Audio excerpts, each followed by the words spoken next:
just wanted to see if I can say here stream pause on our side.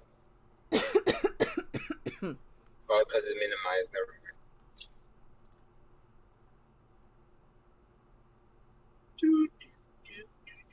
Okay, let me see. All right, everybody, we'll be getting started in just a moment.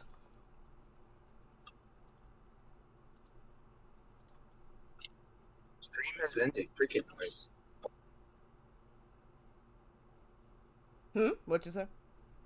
So the stream ended on our side. On Discord.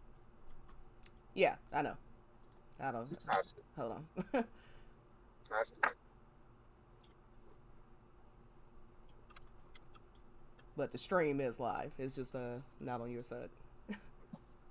Yeah. There we go. All right, everybody. Just checking our levels. Everybody looks good. Cool. Mic check. Yep. Hello? Yep. Hello? Looking good. Well, I'm not showing my camera, so I'm not looking good at all.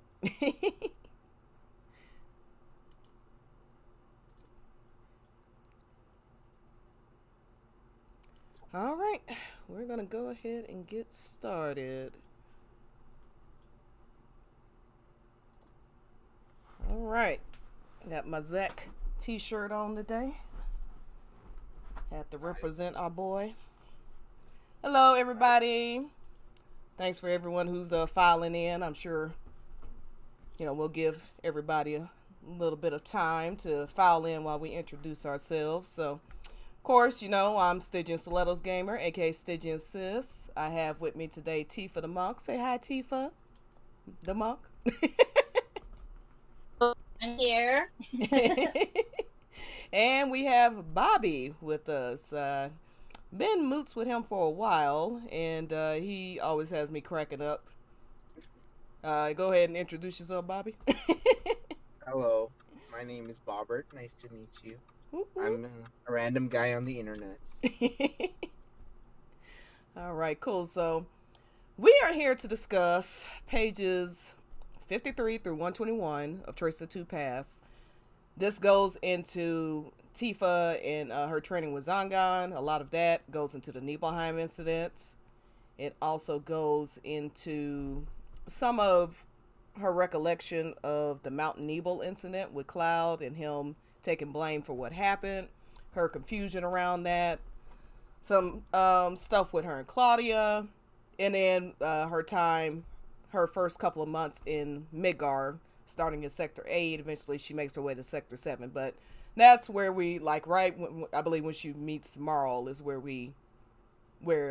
these pages end. So it actually goes through quite a bit. I'd say, I was telling Bobby this, the last couple pages probably were just not necessarily boring, just like it started going into more details about certain things and around like how she became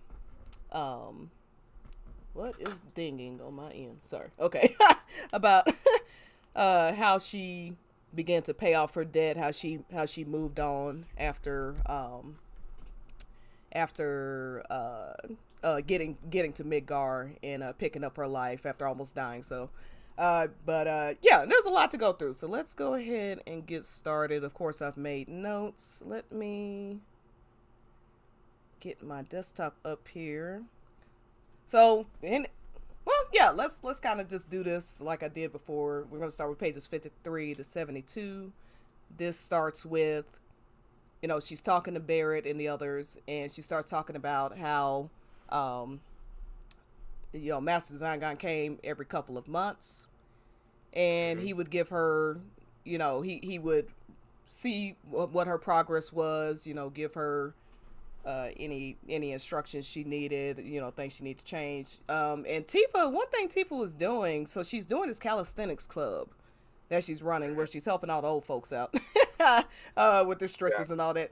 She's taking these meticulous notes about the like everything from this person, they can't raise their shoulder, this person has a bad leg, etc., etc. she's like making these profiles of these people, which I thought was pretty interesting. And then Zangan says this is exactly what Zangan Ryu is about, Tifa.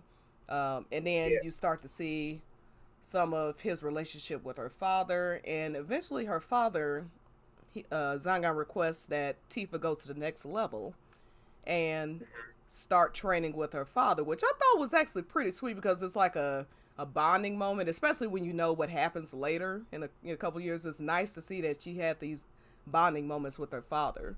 Um, I would say one thing I would like to say is juxtapose that to the what we went over last week.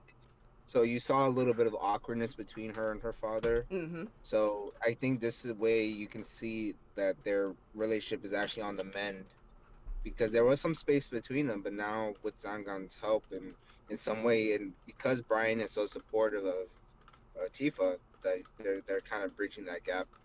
And he's actually, and you can one thing you can also say about both the father and daughter is that they're both detail oriented. Like Tifa's taking notes meticulously, but Brian also, to some extent, he when he was told to like put like protective equipment on and all this stuff, he takes it to the next level. He's like, I'm gonna make the best equipment I can.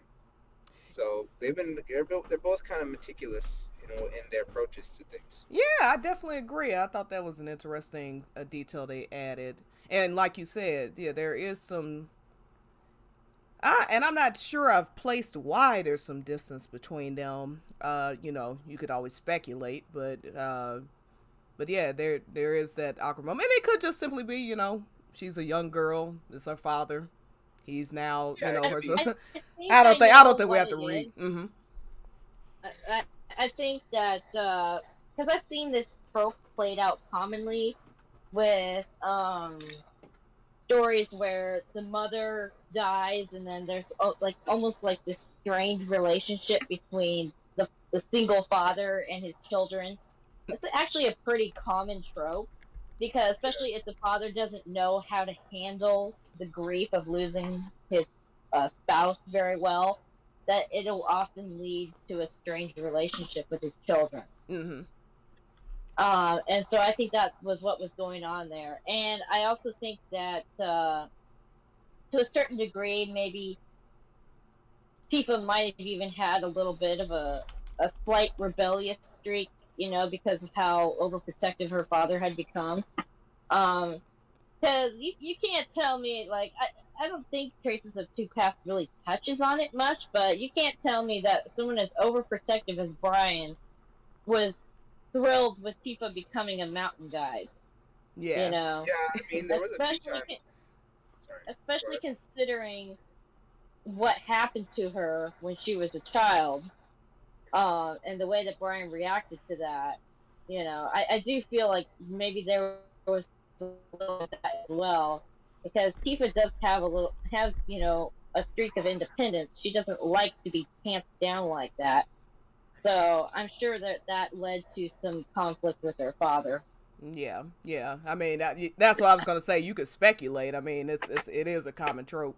The mother dies. There's some distance that happens between the father who now has to take it because, especially in a traditional setting like Nibelheim, he's not used to doing, quote unquote, the woman's role and the man's role. Even though the village women came and helped out, of course, and helped him teach her a lot of things that he couldn't. He's still now her only parent, and he has the responsibilities Yeah, of being part of the Nibelheim Council, but also being her only living family now.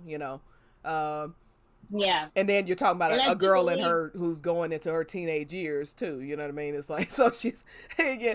Then you right. just have the teenage thing in general, and then as you said, yeah, she does have a rebellious streak, and also not that they've hinted at this, but not to get a little dark about it, but just when you sometimes when somebody loses, a spouse, I mean, I imagine Tifa's going to end up being a spitting image of her mom. That can't be easy either. I'm not saying they touched on that, but those are all things we could speculate as to what was going on with the awkwardness between them. You know. Right.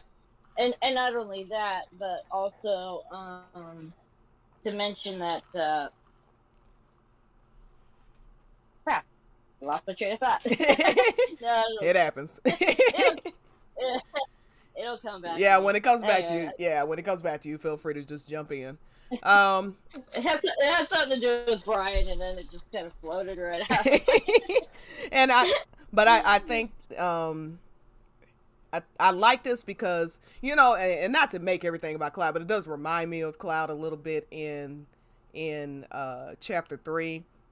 Like Brian sees that his daughter is getting pretty good. I mean, the fact that this sensei, which I like, he actually calls him sensei, by the way. The fact that this sensei has taken an interest in his daughter, he sees the potential, and rather than Brian, wanting her to be a traditional girl and not get into all this fighting stuff, he decides to come into her world and try to bond with her in that manner.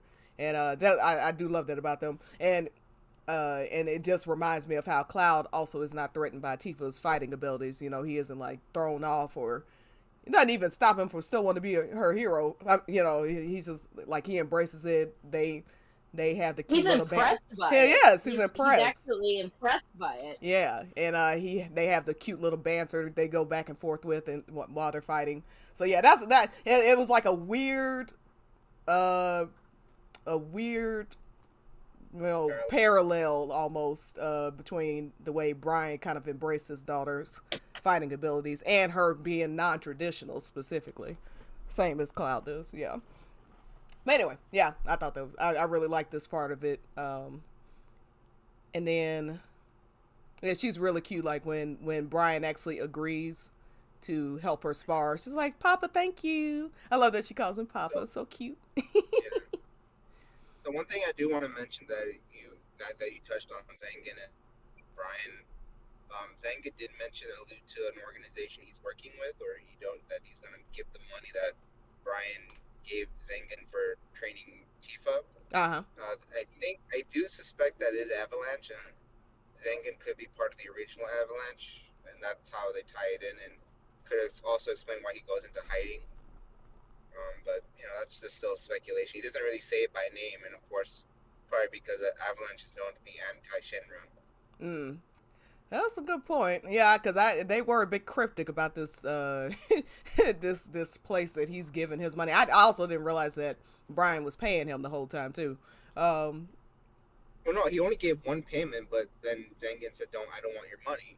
Whatever money you gave me, whatever money you just gave me, I'm gonna donate it to this organization.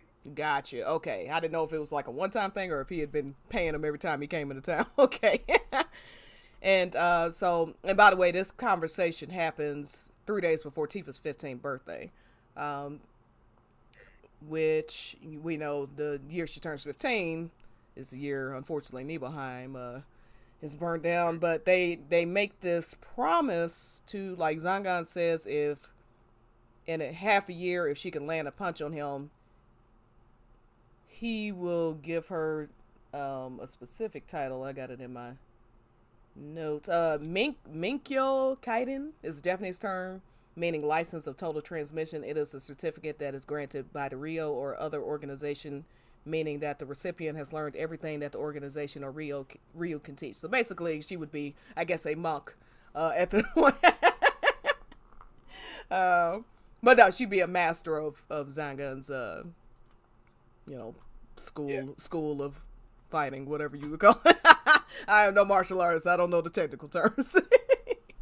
But it does kind of give context, though, to like how much training did Tifa actually get from Zangan versus how much she actually fights in the game. Like how much of the skills are actually her own or some derivative of her own learning of Zangan's teachings, and how much of it is actually Zangan's teachings themselves.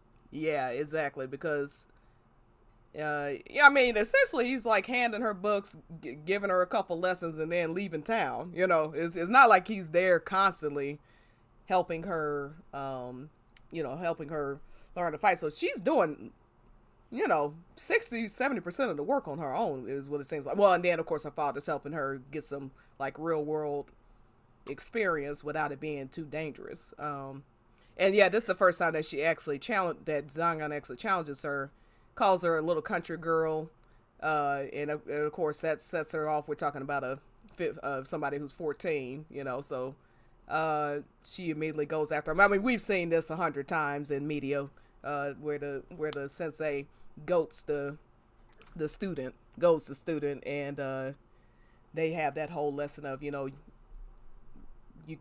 anger is a. I mean, that it immediately reminded me of Kratos, ironically enough. But anger being a tool, but if you let it get to you, then that's where things can go wrong. So I like they have that whole moment with each other. That's cool. Then let's see.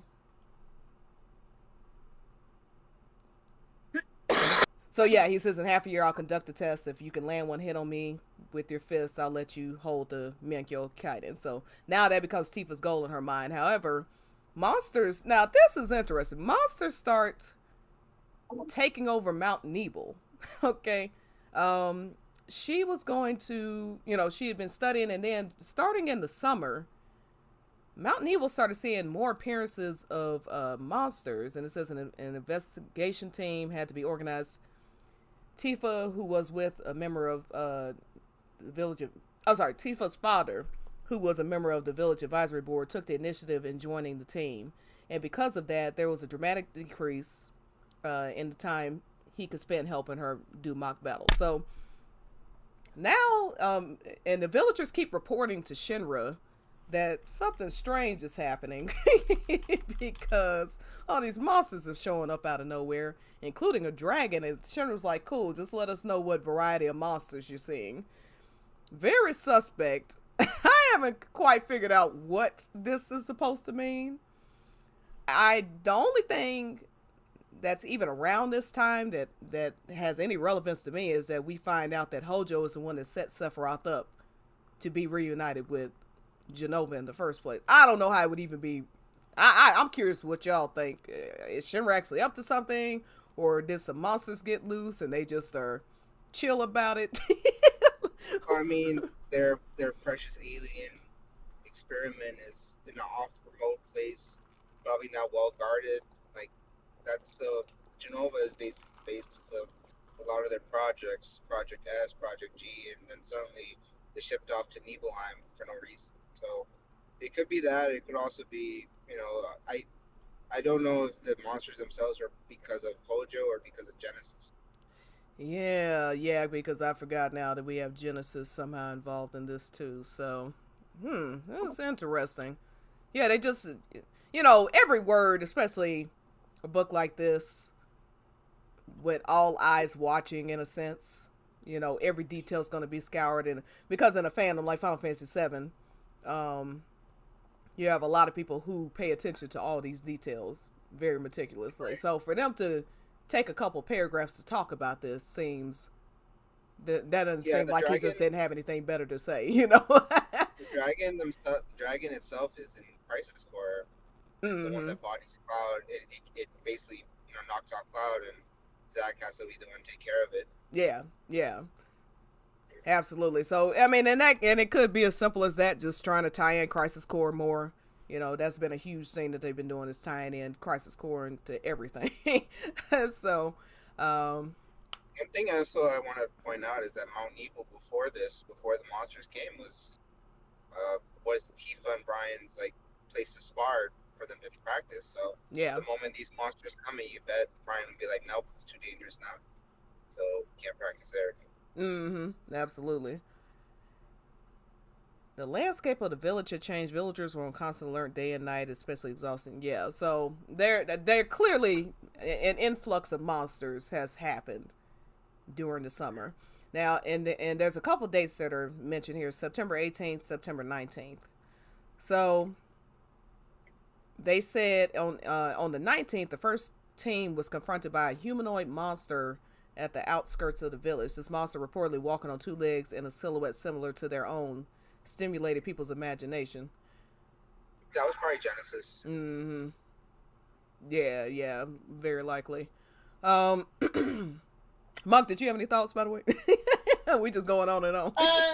No. I actually, I'm pretty much on the same page as both you and Bobby. Is that I definitely see this as being a way to tie in the events of Crisis Core, the expanded lore of what was going on with Genesis and what was going on with like all of that. I have a feeling is going to be tied in, and I get the feeling we're probably going to get some more context for this once we understand more about what happened during the Nibelheim incident, and they might even expand on it in Crisis Core Reunion when Right. we revisit that whole area. Because I mean, I know they said that they're going to keep the story relatively the same, but Nomura also said that there was going to be this added mystery added in there. So I don't see how they're not going to find ways to work some of those elements in. You know, I guess time will tell. Yeah, yeah, I agree. They're towing a fine balance. They have to keep it fresh and Yeah, new, while, like they said, just maintaining the integrity of the story. yeah. So I believe Kitase even used the term "keep their toes inside the line." You yeah, know. Of yeah, course, exactly. he was talking about Rebirth, not Crisis Core Reunion, but Mm-hmm. I imagine the same concept applies to both. Yeah. So one thing that's interesting is that like sometime after this, they do mention like Brian I think tells Steve that Shinra's bringing like an advanced group to investigate, an advanced like team to Yeah. investigate things going on, and so yeah, you're gonna see a little bit of tie into. I don't know if Crisis. I don't think Crisis Core addressed it, but before Crisis does include something like that. Mention something like that. Okay. Yeah, I know what you're talking about. Yes, we're coming up to it now. Um, you were breaking up a little bit there, Bobby, just to let you know. But we got Probably most of the what you said. reception. Okay. It's the reception. I found this particular. I'm not going to say why, but I found this. I found this detail interesting. So let's see if I return home. Okay, so this is the day of September 19th. She is going over all her lessons again. And this is when she gets the cowgirl outfit. She only has the cowgirl outfit for a couple of days. I mean, like maybe 2 weeks, something like that. If she got on the 19th, and she puts it on pretty much right before all the stuff goes down. So she doesn't even have it that long. But someone I named think she I think she puts it on before, like on the day of only, because they do. I think it's mentioned that she only wears that outfit on the day that she thinks soldiers coming into the village. yeah, so it would be um yeah, and we'll see because she's about to talk to Claudia.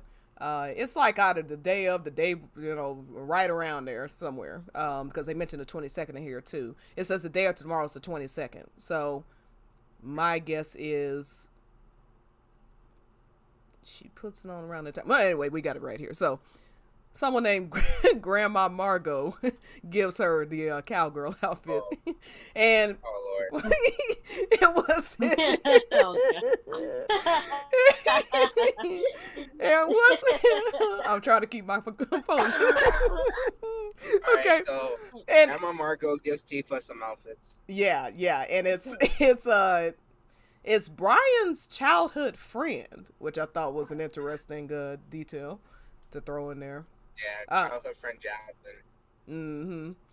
She was so full of life when she was around everything around, and they talk about her like she disappeared. I don't know if we find out what happens to Jasmine later, but they talk about it like, oh, she They hasn't shown her face in Claudia, years. I think Claudia also mentions Jasmine too. Like, I guess because either she ran away or she left.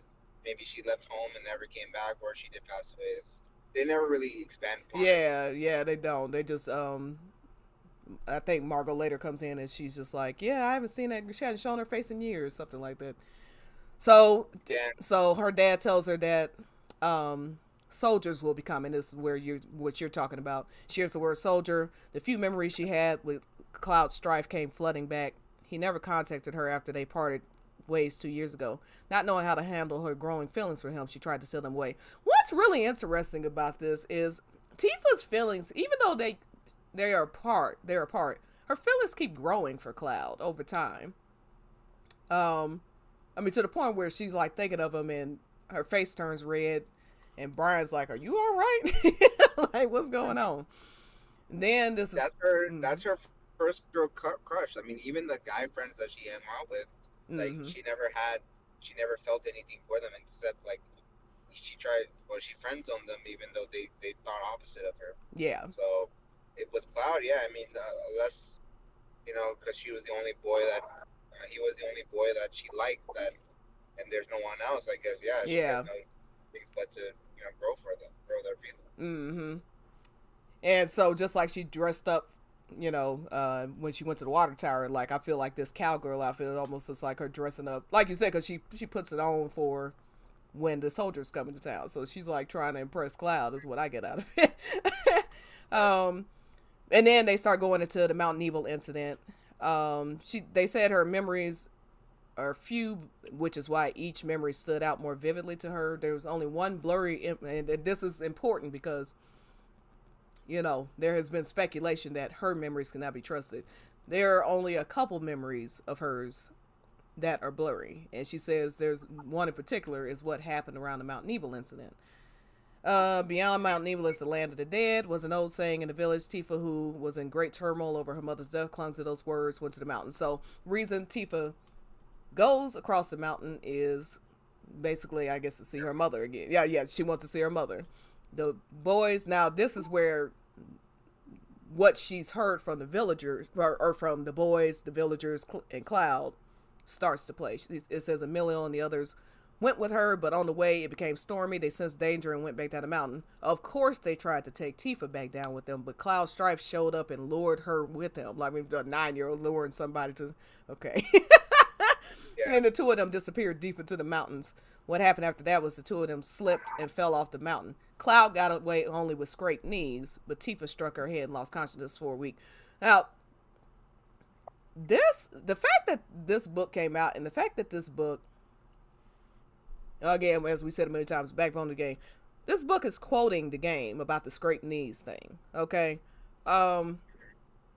this, and maybe this is a discussion. Maybe this is a discussion for another day. But it really is fascinating me the approach that they're taking this time. They're not really hiding the whole Cloud mimicking Zack thing. They're not really hiding. I mean, and then with this book, when it comes out in English, people see that line. Anybody who's played, who remembers that part in Chapter 8, they're like, oh, so this is what they were talking about. Like, they haven't really brought up the Mount Nebel incident yet, though we get a little glimpse of it. But I think the OG did talk about the straight beast thing too. You only had a yeah, but then we didn't have a book saying exactly what was going on. You know what I mean? Like, it's clear that instead of, because they know that the jig is up. You know what I mean? Like, they know everybody knows the twist. It's like most people know the twist. And certainly the OG fans know the twist. So they're finding a way to keep it fresh for fans who don't know it. But also, if as an OG fan, when I'm looking at the things that they're revealing this early on, it's just interesting to see. I see why. I mean, you can almost tell like there's gonna be new mysteries because they kind of give it away to Gambit in a lot of this stuff. So one thing that is being shown here is that Tifa is basically, she doesn't actually remember the incident like you said, but basically she's running with the story that Emilio, that the other boys told her about, and everyone told her about Cloud, like what Cloud did, and he basically admitted to it. I think he like shrugged it off. He's like, yeah, and then Tifa tried to apologize. Cloud didn't have any of that. He said, it's my fault. Yeah.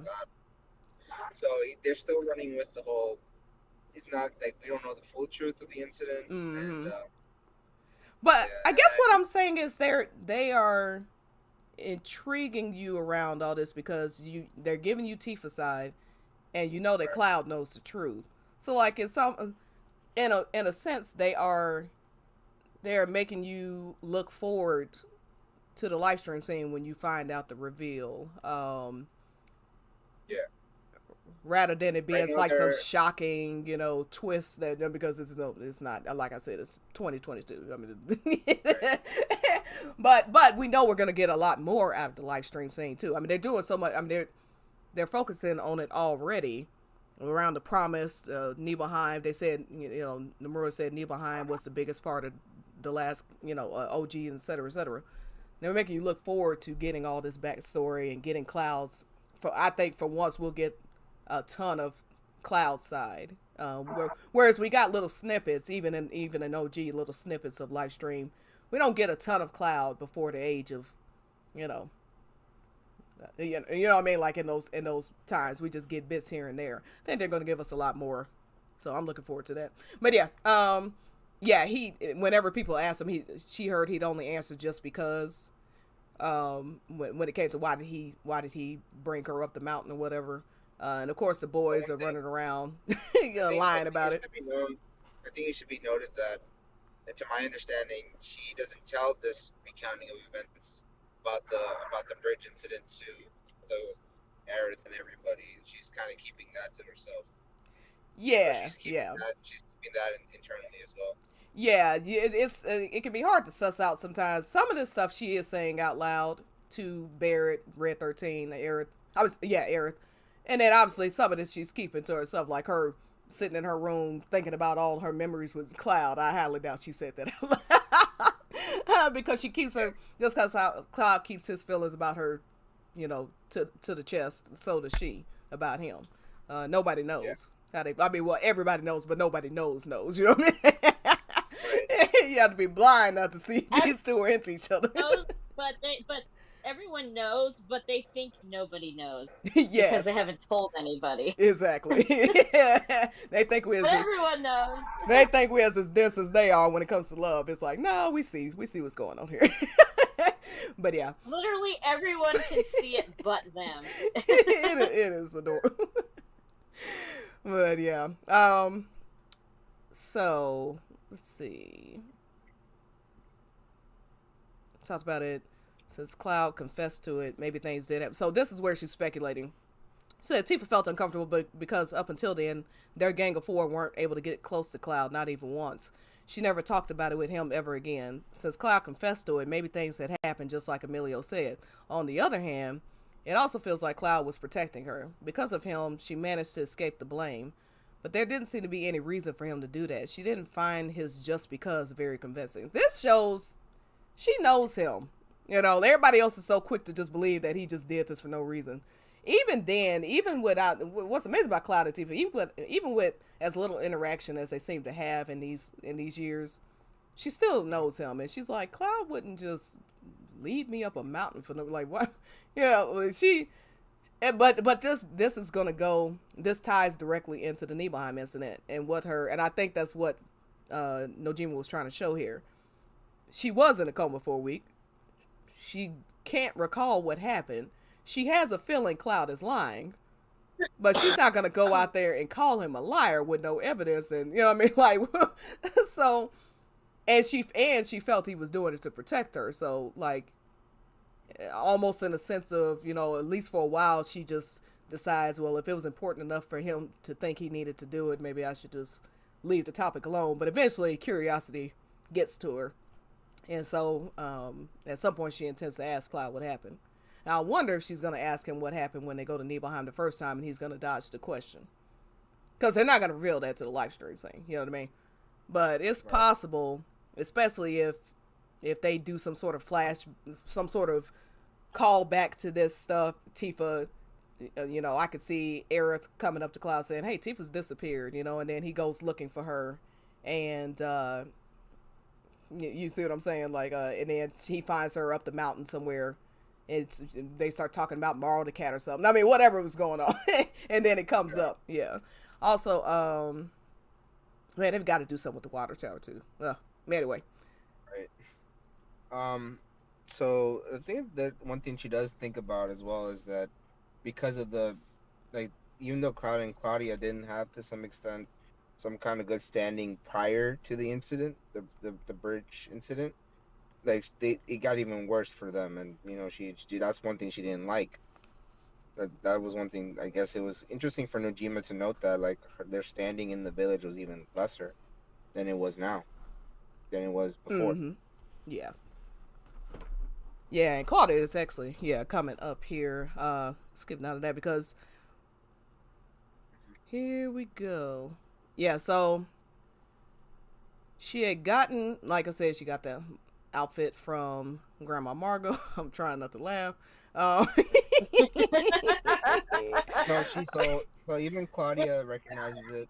yeah, they belong to Claudia even Jasmine. recognizes it as Jasmine, and they're like, "Oh wow, he looks good." And then I think it was like around the time they're preparing for this Shinra squadron to come up with the soldiers and everybody, Mm-hmm. and they're cooking, and then I guess Claudia and Tifa were talking, and then Tifa blurts out like, "How's Cloud doing?" Yeah, yeah. She And even then felt nervous about it because she's like, "Why was that the first thing to come out of my mouth?"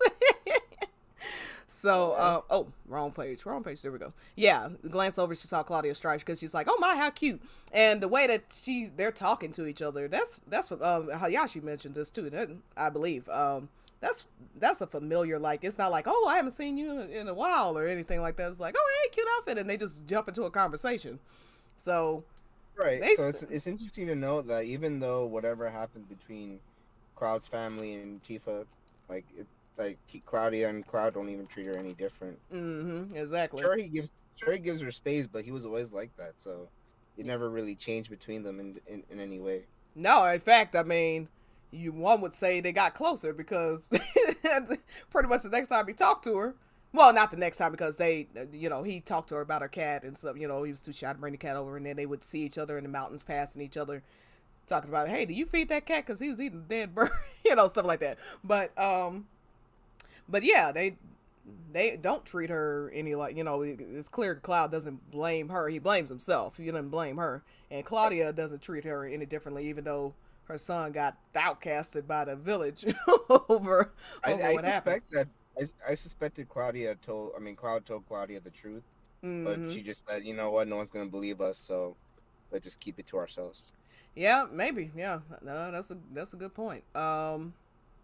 And Red Flare says still can't get over the fact that Cloud didn't tell anyone but Tifa about joining Soldier, not even his own mom. Yeah, and that's the point we're at right now, where where they're talking, and she says, how is Cloud doing?" As Tifa, she was surprised at herself. Her heart was beating fast. I wonder if that was a Doki Doki moment. Sorry. Oh Lord.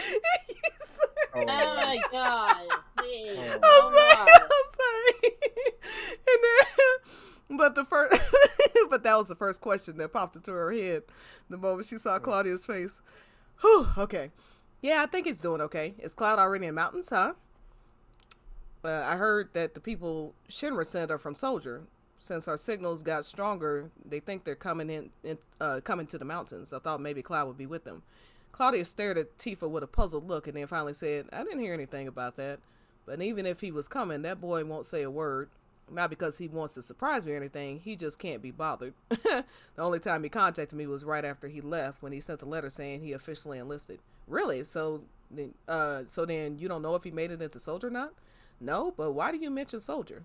Tifa realized the reason why they couldn't understand each other. Because Cloud told me he wanted to join Soldier. Was I wrong? Oh, so he told you that, did he? And then she starts basically just probing Tifa for information. Cloud is such a bozo. I know, but it comes to, like, this is where you as the well, not the player, the reader, let's say, realize that Claudia had no idea he was doing so. So as Red Flare said, he only told Tifa. Now, if this was just about he wanted to join Soldier to be like Sephiroth, or he wanted to impress all his friends by joining Soldier, why did he only tell Tifa? You don't even tell your own mother that you about to go enlist to, to become a son? Nah, Because it was all about Tifa. It was always all about Tifa. right. She was the one that he wanted to impress, so therefore she was the only one he needed to tell. Yes, and Nojima, he had to find a crafty way to show Cloud's feelings for Tifa, hint at them without something that Tifa would be able to pick up on. Not that she picks up on it, but that us as the audience would pick up on through her eyes. You know what I mean? The fact that and then when you know that this conversation happened right before he has the conversation in the dream. Yeah, and Claudia's like, "Yeah, you need a nice mature girl who'll lead you around. Yeah, And by the way, the whole leading you around without hesitation, Tifa being a mountain guy, Tifa being a business, I mean, like all these things where she's being boss bitch, you know what I'm mature saying? girl, Yeah, like, mature come girl. on. she's guiding him through all of chapter 3. Okay. Yeah. And but in her own way. Oh, I got a suggestion. You want to hear it? Her suggestion is like a multifaceted business plan that gets the whole town buzzing about this amazing merc who everybody should hire. You know what I mean? She does it in a way that But they you break it up, specifically Monk. made Okay, there you go. Tifa. Mm-hmm. Okay. Not only that, but they went out of their way to specifically have Tifa be the one to teach Cloud about the rules for the ground floor. Mm. Rules that Cloud continues to repeat all throughout the game, clear up until like the sewers. He's still talking about it.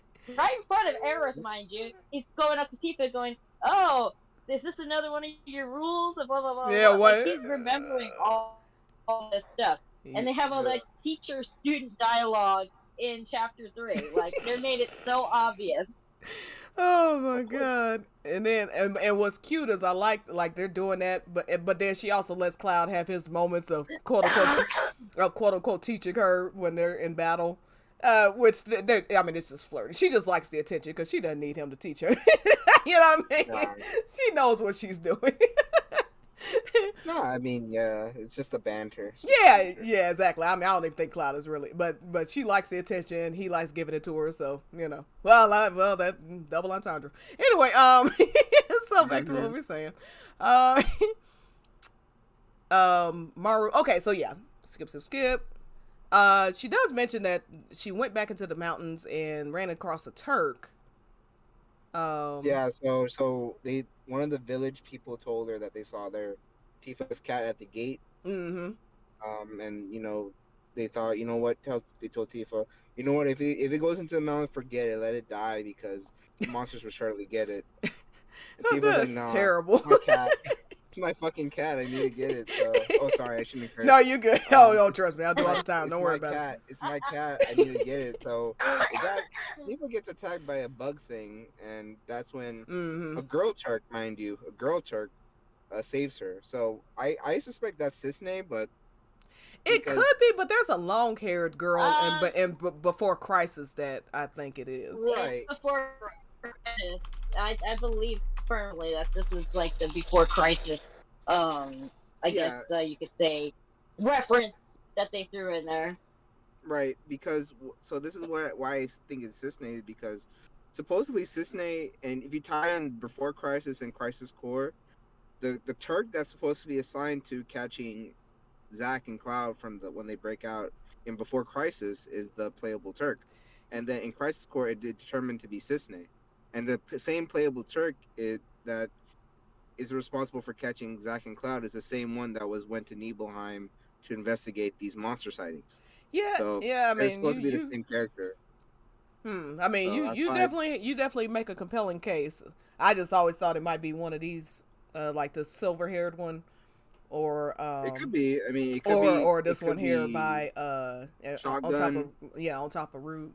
I think it was Shotgun because they actually have scenes where Tifa is up in the mountains and then you're like riding in this cart or whatever they call it, Yeah. riding down the mountain, and then Tifa brings up Cloud and the Promise. It's so funny too because there's this common thread, like anytime someone from Shinra shows up in Nibelheim, Tifa's always asking about Cloud. Yeah. Yeah, Right. and they actually show her in Before Crisis. So I mean, that's what talking to Tifa. They show one of the Turks talking to Tifa. I don't remember which one it was. Yeah, though. it's always the playable Turk. So you could choose whichever one, and it'll be that Turk, and they'll have the same like dialogue with them no matter what. I don't think there's anything different in the Turk you choose. Oh, okay, okay, interesting. Yeah, I mean, it could be. I mean, we could always make it different, but I think the one thing you'll find out is if it's Cisne or any of the other Turks, you'll find out because that Turk took. I'm kind of skipping ahead, but they don't really talk about the Nibelheim incident here, so I'll say it. The Turk that is involved at Nibelheim takes Tifa's cat with them, and they take care of it presumably for however long Tifa's cat is with them. Mm. So if we do see Tifa's cat Maru, and you see you probably will see the ribbon and all that to know. You'll know that that's the playable Turk. And I Well, suspect you're gonna see. yeah, I mean, we're gonna find out in September anyway, because, well, maybe not in September, but we're gonna find out soon enough anyway, because Hmm. Ever Crisis. So, Right. yeah. All right. Well, then, well, that mystery will remain a mystery for a while. And Yeah. then I like that. So, Aerith asked her a question here. What would you have done if you knew? Um, let's see. She's talking about, so it wasn't a soldier that came but Turks. She's talking about all that. Um, it's good to remember the Shinra. Oh, and then Red 13 says at some point it's good to remember that the Shinra company still utilizes children who are barely of age because they're ignorant of the world, easy to indoctrinate. I wish I could go back in time to that day and tell this to myself, who beamed with pride when they came and chose me. So, talking about being their mountain guide, which ultimately led to her being part of the Nibelheim incident, whatever. And I think that's a good parallel because I think Aerith and Red have different ideas of what the Turks are about. Mm-hmm. So Red hates the Turks, as you know.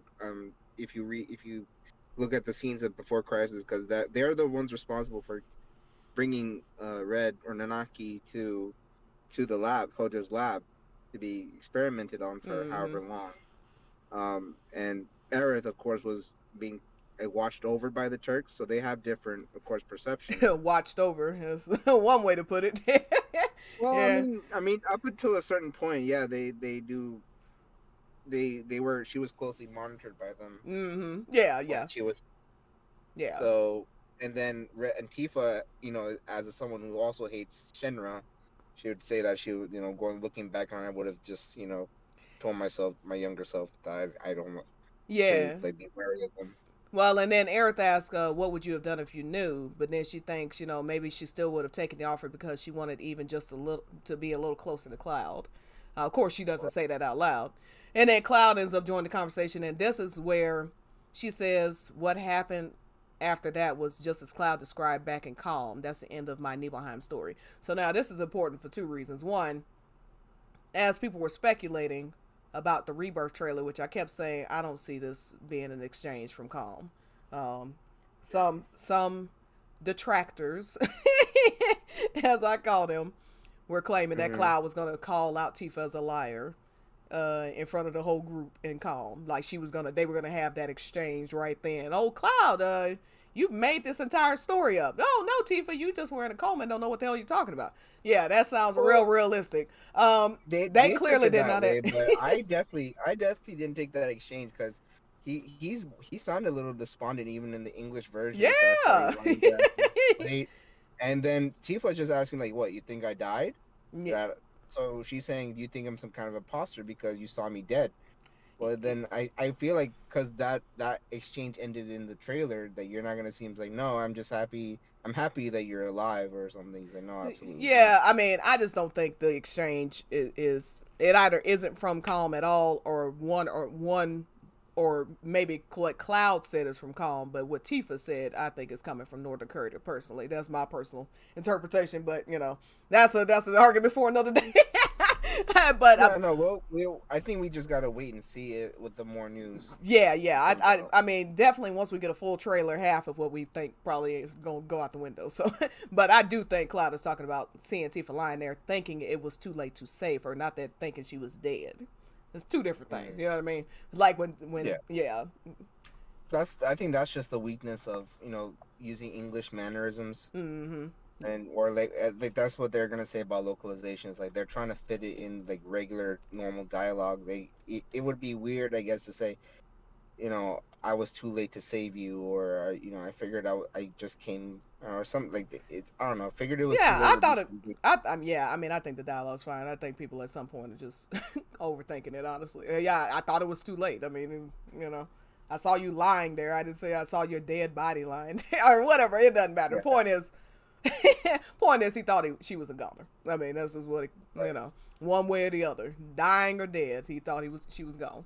Um, and then it ends with Cloud asking what they're talking about. Oh, and then the second thing is because I was speculating that maybe they would talk about Zach There were a couple places that Aerith and Tifa could have the conversation about Zach. Calm was one of them. Based on this, based on Tracer Two Pass, it's got to be after Costa del Sol, because the book ends with them on their way to Costa del Sol, and she still hasn't told her about Zach. So that Mm-hmm. conversation is not going to happen here. I'm still convinced it's going to happen in Gongaga. Someone else said Mm-hmm. Cosmo Canyon's a possibility. Sure. I mean, yeah, but I think Gongaga makes the most sense to me.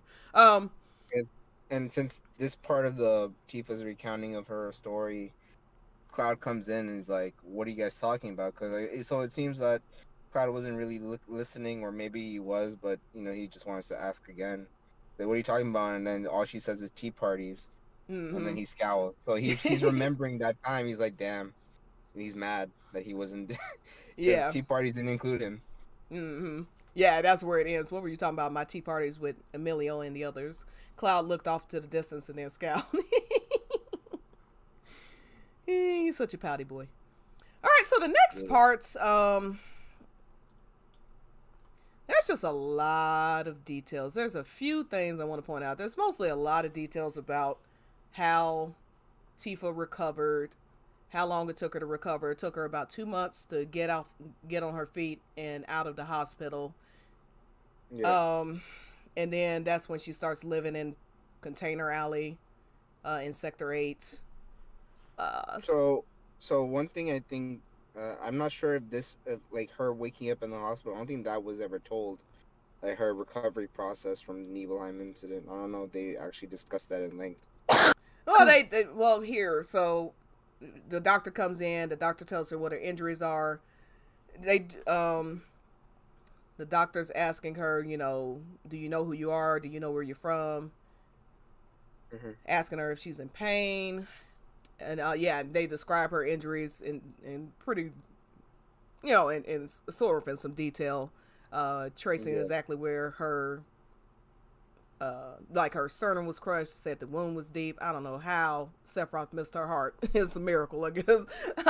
And how So and how she needs yeah, skin grafts in order to get rid of the scar over time. They said it'd be like 3 or 4 years, maybe less because she's young.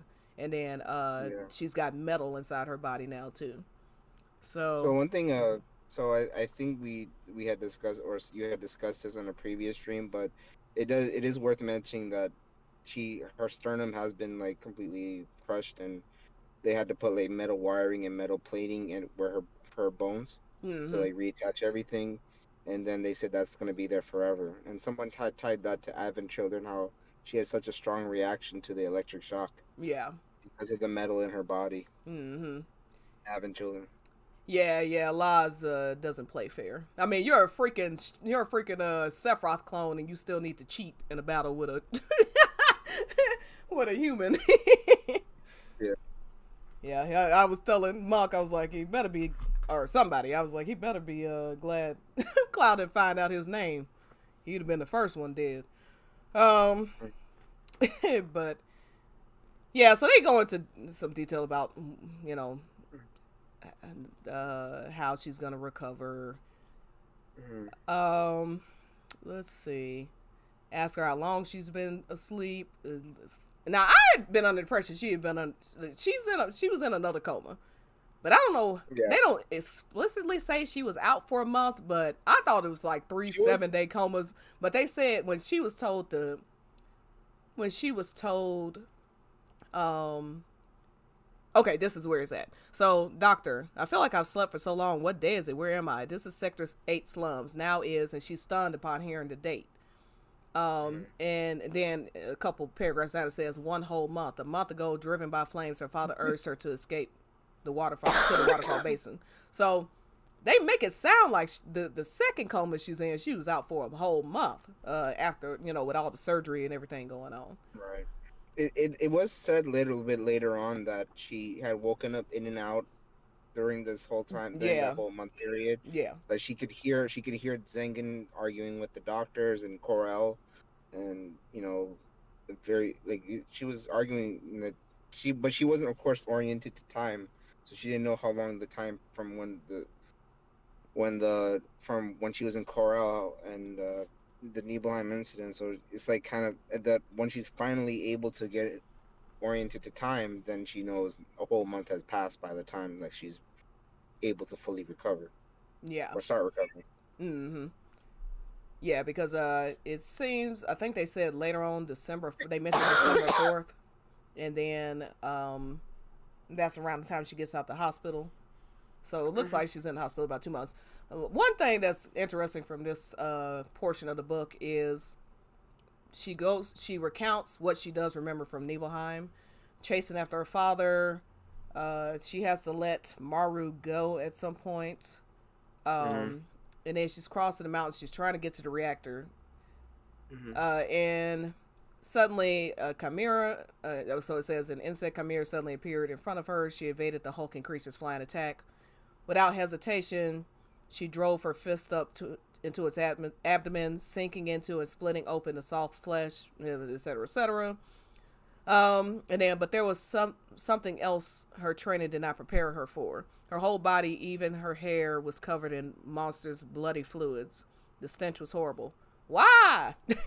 Tifa, she panicked. Tifa! Someone called out for her, a man's voice. It sounded so familiar, but she couldn't tell who it was. It wasn't her father. Papa, Papa, Tifa. Okay, and then she starts waking up, so the doctor's voice starts coming into her dream, and then she realizes she's dreaming and wakes up. Yeah. I mean, I've thought about this a couple times. We've discussed this a couple times. Mm-hmm. That seems like a reference to Cloud.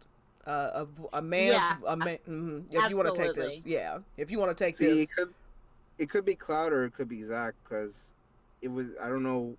It depends on how I you don't think see it it. would be Zach though. yeah, Let me explain why. Let me explain why. Because she just met Zach, so she would recognize his voice. Like if I just met somebody, I'm going to be able to recognize your voice, because Mm-hmm. it's fresh in my memory. But she Right. hasn't seen Cloud for 2 years, and I imagine his voice has changed a little bit since because he was just a boy when he left town. So his voice is going to sound familiar, but it's not going to be exactly as she remembers it because his voice probably went through a change, and she mm, hasn't heard his voice in 2 years. So that's why I think it's Cloud. yeah, And if you look at the flashback, the true flashback that Cloud has in the live stream when he's retelling how things actually happened, and when he saw her in the Nibelheim incident, he calls out her name.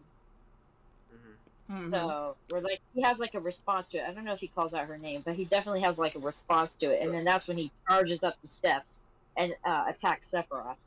Yeah, So I do know that in Crisis Core you get a message as Zach. Cloud does send a message to Zach saying he did see Tifa and her father go up the mountain. So maybe you're right. It was just I don't know because that whole sequence didn't make sense to me because he's also lying unconscious outside of his own house as it's burning. So I thought that Yeah, was behind Zach. Zach went on ahead behind Tifa, but I mean, it could yeah, be Cloud that's too true. because yeah, but yeah, and they're gonna have to clarify, of course. But I mean, as you just said, the main thing is why would his? I mean, of course, his voice would sound familiar if she's been talking to him for the last 10 days or whatever, however long, how many ever discussions they've had. She would know his voice. And the thing is, it's not Zangan because she runs into Zangan later. She said it's not her dad. yeah, Who else so would it it could be? be Like some unknown character that they're right. introducing for no reason? You know what I mean? Like the one person she and another thing is, it's like have you ever ever seen somebody outside of a context you're not used to seeing them in, and so you may not immediately recognize them or recognize their voice if they call your name out. I think that's what's going on here because she in her mind Cloud is not there, so she's hearing a voice of somebody who she in her mind knows Recognized. isn't there in the first place. So she's not putting two and two together. And she won't know that Cloud was there until, of course, later. So, I think they're gonna have to clarify if Cloud, like when he was in Crisis Core Reunion, they're gonna have to clarify if Cloud ever spoke a word while he was in Nibelheim to Tifa, because when he's under the helmet, I know he blocked her way from getting inside the reactor because she wanted to get in. mm-hmm. I don't know if he actually verbalized that. No, he didn't So say anything. He just put his yeah, hand up. I Um, think he was afraid to say anything because he did not want her to recognize him at all. yeah, yeah. Right. I highly doubt he would have said anything. And then the thing But is, yeah. the calm flashback, we're not going to see that because he's going to be headcanoning himself as Zach. So Right. we'll get Zach's recollection, but we won't get his. Mount Nebo, I mean, we just saw what Mount Nebo looks like. It's such a vast place with all these hills and valleys. It's possible Zach is closer to being behind her, then he could be somewhere. He could have eyes on her, but be way off away from her somewhere at the same time. You know what I mean? We just don't know the exact landscape. So he could be up on a hill or something, see what's going on. He calls out her name, and then whatever happens. He can see Zach and all that running, and he's just far behind. Yeah. And by the time he gets there, she's been cut down. Zach has been defeated and all that. Yeah. Yeah. So That's why it could be either way, but because Cloud did wake up from his, you know, from being knocked out, and then he does end up at the mountain. He knows that where Tifa's at, so he's gonna go up the mountain too. So he's gonna follow, and it all just depends on if he got there before Zach did, and he just lay low or something. But it wouldn't make sense for him to do that. No, I I don't. feel like, Well, I think what I'm saying is that let's say you have a winding path, and then we'll get off of this. Let's say you have this winding path you got to go through all, because Mount Nebo is a mountain. Zach could Yeah. be literally closer to Tifa, like behind her in the path. Cloud could be up somewhere high, can see Tifa, but it's going to take him some time to get down there. He's got to follow the path down there to get to her. So he can have eyes on Right. her. She can hear him call her name, but he's not close. Right. He's not closer than Zach is. That's what I'm saying. Okay, yeah, I see what you mean, because I do remember the OG layout is like a big winding path. Yeah, you're right. Yeah, so that's what I'm getting at. I mean, he's not a superhuman at this point. He can't just well, even now he can't just jump. Well, I don't know. Then again, I mean, chapter 2 when he did that, or chapter 1 when he did that insane jump after saving Jesse, I was like, okay, this is Dragon Ball Z now. I don't know what's going on, but So, I was like, that is not realistic. But okay. and before Crisis, Cloud gets like a Superman moment or some kind of Zenkai boost, and he starts being like big baller with a sword. Yeah, in Before yeah. Crisis. Them showing his Like sword prowess. when he, yeah. So I don't know. They did say he's a pretty extraordinary, for a regular person. He is pretty extraordinary in terms of physical prowess. Mm-hmm. But the reason, of course, he doesn't get into Soldier normally is because of his mental capability or his mental strength. Mental weakness, yeah. Yeah, the lack of mental strength. Yeah. So yeah, that's I mean, of course, we won't know until we know, but that's my best speculation. I just don't know why they would introduce some random character. Some people also say maybe it's a Turk, but why would a Turk, one, know her name, and two, why would they care? I mean, The Turk was so the Turk in Before Crisis. Obviously, there was an important reason why this scene was added in there. Like Nojima does not just write stuff just to write stuff. Yeah. That's what leads. That more than anything leads me to believe that it's either Cloud or Zach. But I'm leaning more towards Cloud because honestly, it's more. If Cloud would have more of a reason to be written into this scene, because it all leads to that very important reveal in the live stream of he was actually there, but Tifa didn't know it. Also, Cloud is injured. We would assume based on his condition outside of his mom's house, so that also could explain why he's not getting to Tifa as fast as he might have. So there's a lot of factors at play. Yeah, but time will tell. Oh, well, and actually, now that I think about it.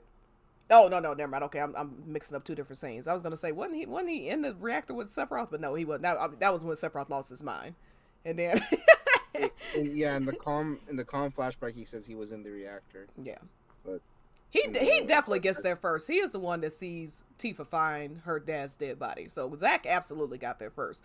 It's just a matter of, like I said, I think it's just a matter of logistics, but well, it'll all be explained. Outside of maybe they both, but maybe they both saw it. Cloud was up above and Tifa was down below, or Zach was down below. Could be, however you Anyway. So then it goes into, and this is where it starts getting into You know, she meets Mhm. Rakesh, which he is the son of Shinra. Yeah. So this is Rakesh Orange, which Mhm. he is the son of the doctor that is treating Mhm. Tifa, saved her Mhm. life, etc. He is a student of Zangan. She notices his muscles and then notices he has this strap. There's this strap that Zangan gives Tifa to remind her, basically to keep her temper, her feelings at bay whenever she's feeling frustrated in the middle about or something like that. Like it's like a symbol Yeah. to remind herself to keep herself grounded mentally. Mhm. And he said once she has transferred that to her mind, she can take that off. He's wearing the same thing, so she puts two and two together and realizes he's a Zangan student. He starts giving Yeah. her books. They mentioned that Tifa's basically being held together by a corset. Eventually, um, they give her a different corset, one that she can move around a little more freely in. Tifa owes an extreme amount of money to these people. Yeah. Capitalism at work, baby. I don't, and let's see, does it start? Let's see, heated discussion of Shinra. Yeah, so basically they keep telling her like, do not mention Shinra, do not mention where you're from, because they might mark you if they find out you're from Nibelheim. Depending on what happened there, you know, it Yeah. might be a And then goner. also you find out that Shinra covered up Sephiroth's death. They say he died in Wutai. I'm sorry, so who died in Wutai? Oh yeah, Sephiroth. yeah. They said the cover up story is he died in Wutai, and they announced this around the 4th of December, if I'm not mistaken.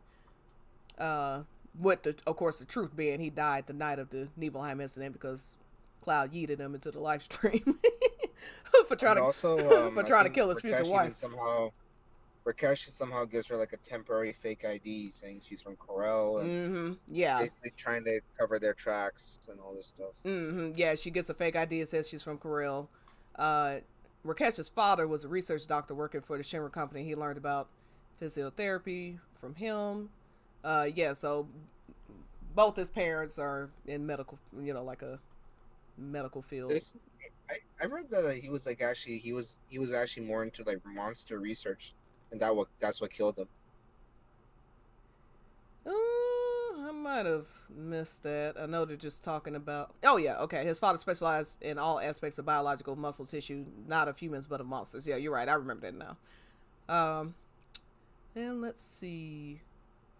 Okay. He also had a morbid, and one thing about Rakesh is he has a morbid sense of humor. Mm-hmm. You're gonna see that in later parts of Tifa's story.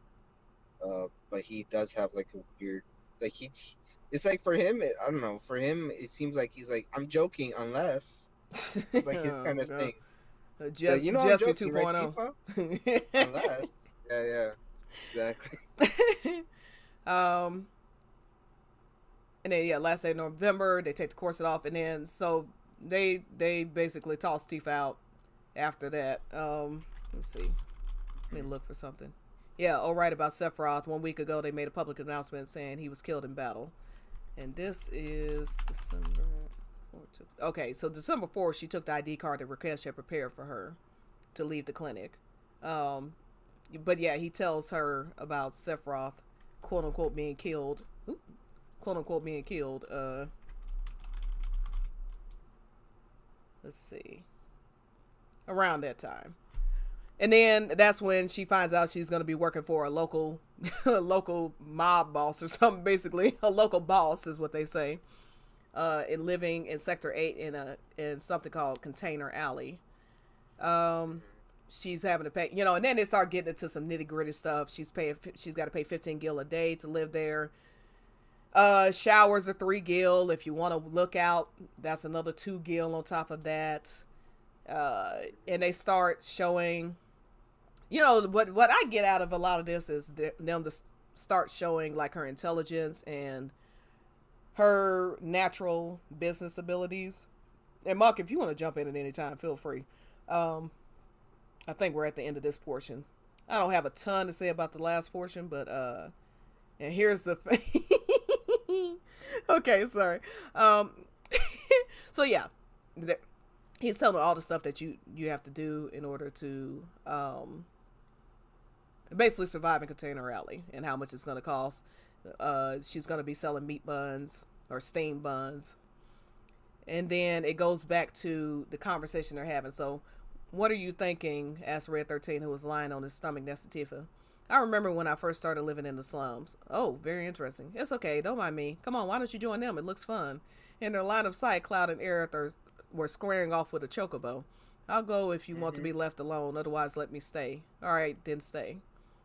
As they traveled along the grasslands, so they're still in Chocobo Bill's area.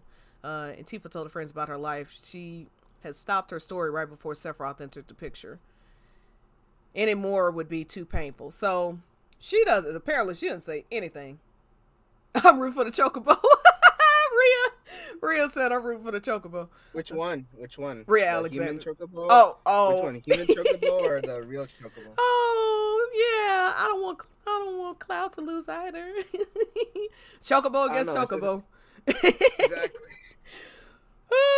I love how a certain segment of the population thought Cloud was having fun. I can promise you Cloud was not having fun trying to get this damn Chocobo. I can promise you that. I can promise you that. That was hilarious to me. Oh my God, the kid's Chocobo. It's canon. I'm like, okay. Yeah, y'all look. All right. I don't know what to say to that. I was speechless. I was like, I don't know what to say to that. So pretty much like it said in the end there, Tifa's recovery story wasn't told to Red she or doesn't. anybody. Yeah, she doesn't seem to say anything about Nebo because they said that she stops her story before Sephiroth even enters the picture. So Cloud has told his side, and she's not gonna say anything contradictory. You know, so she just like, yeah, and then whatever Cloud said is what's going on. Okay. And then, but yeah, I don't think she did mention her recovery. I don't think she told them the story of her recovery. No, she didn't. They said, sure. Yeah, because they said she stops her story before Sephiroth enters the picture. So her recovery is after that. Yeah. But she does think about it because, you know, when you're remembering your past, you're gonna go chronologically up, and you know you're still thinking about that as you go. Yeah. Rhea said, Lo, hunting a chocobo in OG was painful as shit. How faithful to the source material. Oh my God, I hated that. That was like the worst part of trying to get the stupid super golden chocobo. Especially once you had to get like a specific kind, like I think you had to get like the wonderful chocobo at one point in order to breed it, and you had to go to the fucking like northern prayer, excuse my French. I forgot we're live streaming. I can't pop off. But oh, I don't. I do all the time. Don't worry about it. But oh, I'm getting like non-flashbacks over here.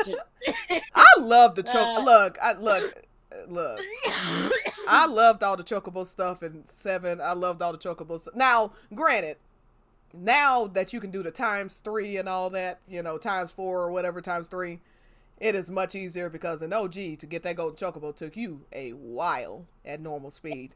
But long time. But especially with that ×3. Like I would always get the ones, like, I think you had to kill one that, or not kill one, but catch one that had, a rabbit and a wolf. But I kept getting like ones with either 2 rabbits or 2 wolves or something like that. Like there was some kind of weird stipulation. Like in order to get a wonderful chocobo, it had to be accompanied by a certain monster. Yeah. And I'd never get the right one. It took me like freaking half an hour just to find the right one. It was so annoying. Yeah, and then of course boy versus girl. You know, you got to have a boy and a girl of the right. Yeah, it was. And we're talking about doing this without a guide in 1997 or whenever you first played it. If you didn't have a guide, you just had to figure this shit out. You know, yeah. Oh, what a pain in the ass, man. I always do it with Tifa in my party though, because I try to get Knights of the Round as early in the story as I can, and like the earliest you can do it, I think, is once Tifa becomes party leader. Yeah. Because then you have access to the High Wind. Yeah. So I'd always get Super Golden Chocobo, you know, with Tifa, and it was so awesome. Or Let's see. Low. Oh, okay. I got carried away with that. Oh, you're Sorry. fine. You're fine. As a country boy, he might have words. It probably doesn't have as much appeal as compared to city folk. Yeah, that's what. Yeah. So Rhea's saying, as a country boy, he might have words. It probably doesn't have that much appeal as compared to city folk, and I can kind of, in a weird way, I can relate to that. And I think we all can. Not catching chocobos, but stuff that you may be used to, depending on where you It live. loses its appeal. It loses its appeal. Yeah. Like if you're used to certain things, and then somebody from out of town comes and sees it, oh my God, this is what. Like if I saw some, I don't know, hell, if I saw some cows or something, I'm like, wow, because I don't see cows And where I'm meanwhile, at. everyone else is just like, "What? This shit again? This is like boring stuff, dude." Exactly. So I imagine Cloud is like, this sucks, and Aerith is like, oh my God, we're catching a chocobo. So yeah, that's funny. It's like you need to get out more. Well, I mean, literally, she's lived most of her life either in a lab or in Sector 8. So, I mean, Sector 5. So, Sector 8. Well, she does go to Sector 8, but yeah. Anyway, so I don't know if y'all have too much to say about this last portion. The main thing I got of it, okay, so they're talking about how a lot about these steamed buns, about how, she's doing all these calculations in her mind, about how she's going to pay off her debt. Now she owes this huge debt. 15, starting her life over. She, was half dead. you know, she's got nobody, and now she's got to basically, like, even though she has she has some people looking out for her a little bit, but they're shady, and a lot of them turn out to be, yeah. Especially this uncle character. There's this guy that he tells them to call him uncle, and was a little too excited to give Tifa a nickname. And she was like, "No, I mean, my name will be fine." yeah, I mean, I think he's characterized as like an old man, so it's like the typical old man pervert trope in Japanese media. Yeah. and Tifa realizes if she makes the minimum that she can make, she's going to spend the next 66 years of her life paying off this debt. If I'm Tifa, I'm waiting a couple years, saving up my money, and I'm headed out of town. I'm not giving 66 years. That's never happening. But anyway, I mean, what are they gonna do? Call the cops? I'm gone. Okay. Well, I mean, I think the thing is that she's also vulnerable in that they know her true story, so they can easily, if she did try that or she did make any attempt to do that, they'd of course know, because remember, she's contending also with the mob person. Hey, look, So even 66 if she years. tried to leave, Yeah, I'm just saying, 66 years, I'll take my chances. I That's all mean, I'm saying. But she also, figures out how to pay it off in like 6 or 7 years, which is great. Because she realizes yeah, that she can sell a lot more buns than like the initial story she was given. So she starts working to try to get to 1,000 buns a day, which will pay off her debt a lot quicker. Sorry, go ahead. no, I'm just saying that she's breaking down the math. She's really good with math. I was even saying earlier, like, I don't know how, like, she did this. I don't know if she got any stationery and she just like drew it out or something. But bro, she just like, she's like a calculator. She's a Yeah, calculator. and that's interesting because she actually, to herself, she says she's not that great at math. She says it but clearly she is. I mean, she's sitting there, but even beyond the math, I mean, she's obviously good at math, but even beyond the math, for her to have this, to think, okay, I owe this amount, you know, for her to be doing these calculations at all at 15, Right. coming up with a strategy to get out of debt, and how long would it take her, and et cetera, et cetera. Like, they're showing Yeah. her, prowess for business. You have anything to say about this in particular, Monk? No. Yeah. It gets a little dry for me at some point. So, I mean, it's interesting details Well, for sure, but I didn't So really see anything noteworthy other than when she meets Marl. Is pretty much where. so one thing I want to say is I think she does tell like the day-to-day life of her doing this, like figuring out how to get out of debt and everything that is being told. Mm-hmm. I think to Red as they're watching the chocobo square off. So she's still talking about it. So this part of her rebuilding her life, it actually was discussed. Like Red's talking, salivating over how good these buns are, these Yeah. meat buns are, and things like that. They're like, yeah, yeah. So one thing I think we talked about earlier off stream is that Tifa gets really objectified. I mean, she was even in Nibelheim. People were talking about her figure and all this stuff, and she was getting annoyed by it. But now it's since she has no one else really for her, like it's also even becoming more apparent that she's getting oogled and that she's being told that she's a selling point for her business because of her appearance, and she's really getting the short end of the stick in terms of dealing with the misogyny of, of the people of the slums.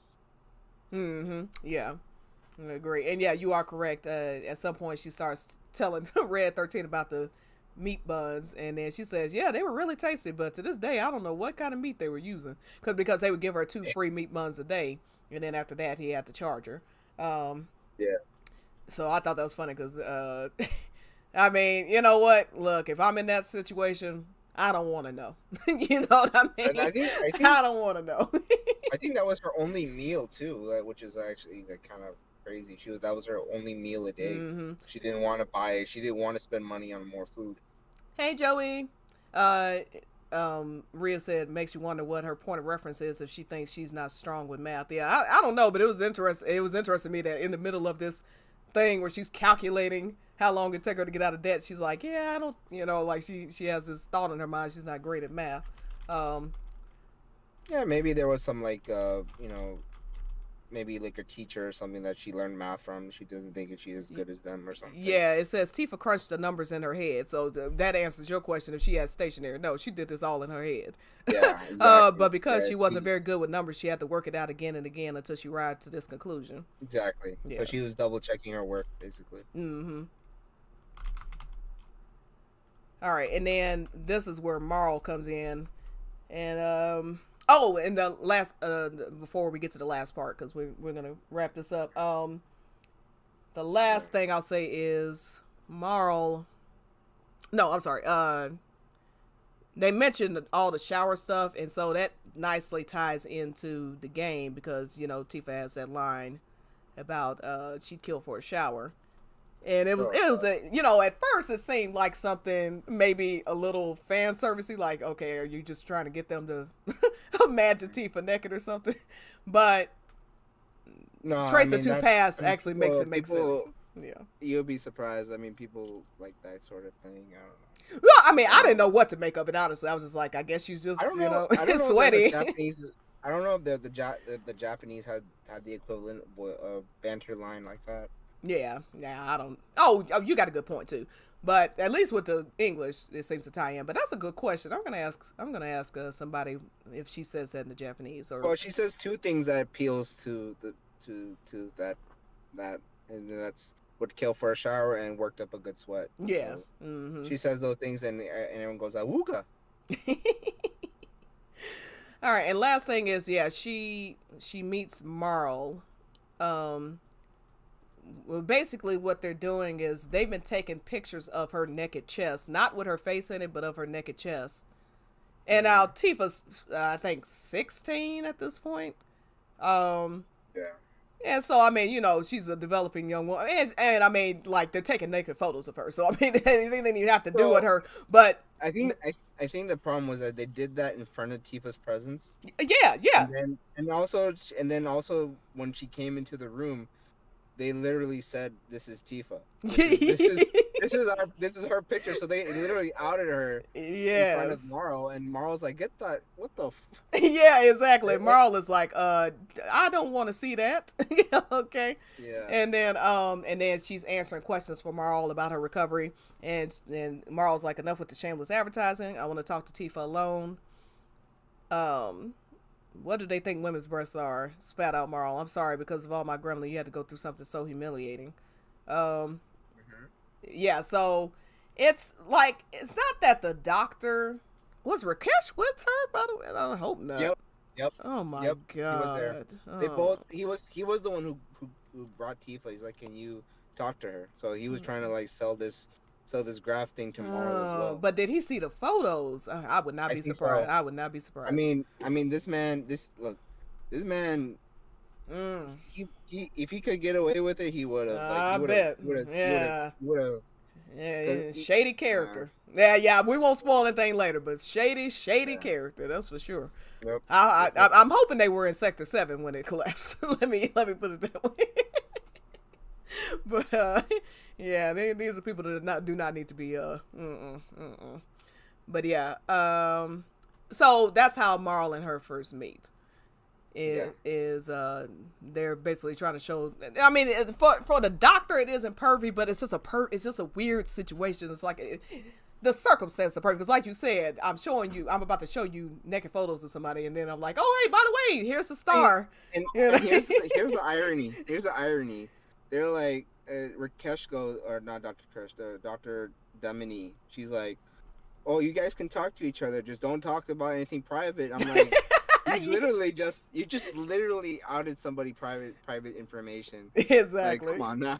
I don't. There. You're the and it's like supposed to be some kind of weird equivalent to, the US healthcare we have, HIPAA. I That's know. what Yeah, it yeah. is. I was literally just about to say there are no HIPAA laws here, clearly, uh, because hey, Yeah. here's the photos, and here's our star right here. But yeah, so that's pretty much what I got of it. Any last comments y'all have? I guess I mean, even Tifa summarized it herself. She said like this was pretty boring, but wait till you hear about what happened in my 17th birthday. Mm-hmm. Um, Yeah, but right so she here. says, Mm-hmm. yeah, the 16th birthday, 16, like her year from 15 to 16 has been pretty mundane. She has nobody. She's even Moral eventually after 3 months left her. So Mm-hmm. she whatever one connection that she had outside of Rakesh and the stall people of Sector 8, um they're they Marl's gone and she didn't really leave anything. She just said tell Tifa to say hi. The one thing to also note is that Rakesh seems to have some weird hatred, like dislike of Sector 7. I Mm-hmm. don't know. I guess it's because he likes his arrangement in Sector 8, but he does talk down to Sector 7 a lot. Mm-hmm. Um, and also one thing he does say is that he has a lot of vices. I think that was I don't know if that was mentioned here. He said he had a lot of vices, and Well, that does allude. well, he says there are a lot of vices. Like he's saying that No, the I think city. I don't know if he said he himself because he says that bracelet keeps him from some of the vices, but there's a lot. Okay, well, I took it as he meant the city has vices or something, but I don't know. Yeah, you could be right. Let me see real quick. Yeah, it kind of alludes to future events, but so there's a Yeah, lot of see, he says the slums are filled with so many vices. See that? Rakesh stopped abruptly, pointed halfway down the street to an entranceway into the alley. We're turning over there. Remember your surroundings. Blah blah blah blah. He might have said he has vices himself, but I didn't see that. yeah. Yeah. But anyway, yeah. That was interesting that he wanted to tell her that. I don't know. It could be alluding to something going on with him too. I mean, you know. But yeah. So yeah, that's pretty much it. She's able to pay off about 14,000 gil a month at some point because she's selling 100, not 100, she's selling 1,000 Oh, buns. And then, as you said, her last line in here is, "But guess what? It became more lively when I turned 17." So that's where it drops off. so one thing is to note is that she does eventually able to start paying a lot of her debt. I don't know how much of it, but she also is able to earn herself a nest egg, which is pretty smart of her, Yeah. like to make the boast. But there was a little bit of a self doubt there. One thing I will say that Rakesh did right was give her something of Zangan, which is the Book of Secrets. Mm-hmm. So she's learning the actual book, the because Zangan, as far as we know, it doesn't see her anymore. At this point, Zangan never sees her again. Yeah. So she's learning from him somehow, and that's one I think that those lessons that Zengen teaches her helps her get through this moment. She does have some doubt because the guy is like telling her you're not meeting your target, you're 500, because he was telling her because she eventually, I think after 1 or 2 months, was able to sell 400 buns, and then now she's able to do 1,000 because Yeah. she's learning to adapt more and more And she's recovered through the month. more, so she has more stamina. And she, I think the going through the lessons of Zangan again are helping her with her recovery as well. So yeah, you're Right. right. So that's where it ends. And next And week, go ahead if you had I a. was gonna say that Cloud and the boys also come to mind here. I think it was here or in the last section, but she does think about Cloud and like if they will ever run into them, but she's like, nah, never mind. It probably won't happen because all the boys left her and Cloud did too. They were supposed to come to Nibelheim. I mean Midgar. They were supposed to all Mm-hmm. come to Midgar, and she thought maybe they'll probably see each other there. And of course, because of events we know in OG and what's gonna happen, she does end up running into Cloud eventually in Midgar. Yeah, yeah. All right, so that was pages 53 through 121 of Trace the Two Paths. Our next reading is 122 through 208. So next week we'll be finishing off Tifa's story, and then after that we'll be getting into Eris' side of the book. So, which I believe will be about 88 pages. So, all right. Any last thoughts, Monk or Bobby? I appreciate y'all joining me on the stream. Yeah, that's fun. Um, just just some final finishing thoughts, and just I just love how Najima went through and described just how many struggles Tifa went through. Um, especially when she got into Midgard, all the different obstacles that she had to overcome. It really paints her in a new light.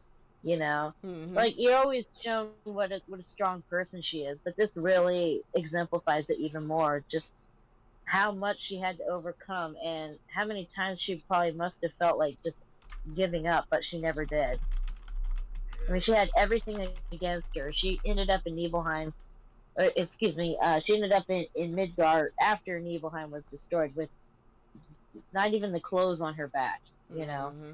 and ending up in debt and all these different people trying to take advantage of her. And Midgard is a very cruel place, especially in the slum. And she basically had no help. Nope. She was on her own for a lot of it, and she still made a life for herself.